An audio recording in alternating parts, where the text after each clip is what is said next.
জমিতে অবৈধ স্থাপনা। সিটি কর্পোরেশনের সাইনবোর্ড। সড়ক ও জনপদের জমিতে অবৈধ স্থাপনা।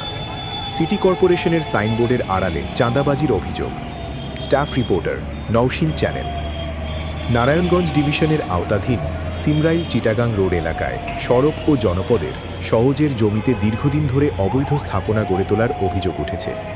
বিশেষ করে ঢাকা দক্ষিণ সিটি কর্পোরেশনের যাত্রাবাড়ি থানাধীন ৬২ নং ওয়ার্ড এবং রায়েরবাগ এলাকায় সড়ক ও জনপদের জমি দখল করে দোকানপাট নির্মাণ করে অবৈধ ব্যবসা ও চাঁদাবাজির অভিযোগে এলাকাবাসীর মধ্যে তীব্র ক্ষোভ বিরাজ করছে।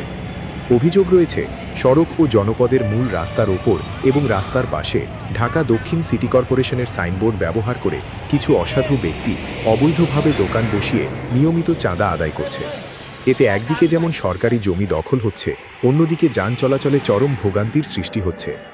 রায়েরবাগ এলাকায় সড়ক ও জনপদের ভূমিতে গড়ে ওঠা এসব দোকানপাট থেকে প্রতিদিন হাজার হাজার টাকা চাঁদা আদায় করা হলেও সংশ্লিষ্ট কর্তৃপক্ষের কার্যকর কোনো নজরদারি চোখে পড়ছে না বলে অভিযোগ স্থানীয়দের।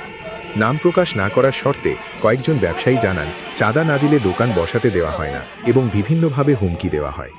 এলাকাবাসীর প্রশ্ন, সড়ক ও জনপদের জমিতে কিভাবে সিটি কর্পোরেশনের নাম ব্যবহার করে অবৈধ স্থাপনা গড়ে উঠছে, কার অনুমতিতে এসব দোকান পরিচালিত হচ্ছে এবং এর পেছনে কারা জড়িত। সচেতন মহল দ্রুত অবৈধ স্থাপনা উচ্ছেদে নারায়ণগঞ্জ ডিভিশনের নির্বাহী প্রকৌশলী সহ সংশ্লিষ্ট কর্তৃপক্ষের জরুরি হস্তক্ষেপ দাবি করেছেন।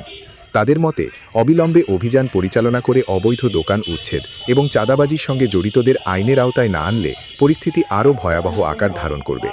এ বিষয়ে সংশ্লিষ্ট দপ্তরের বক্তব্য জানতে বারবার চেষ্টা করা হলেও প্রতিবেদন লেখা পর্যন্ত কোনো মন্তব্য পাওয়া যায়নি। নওশিন চ্যানেল পরিস্থিতির ওপর নজর রাখছে।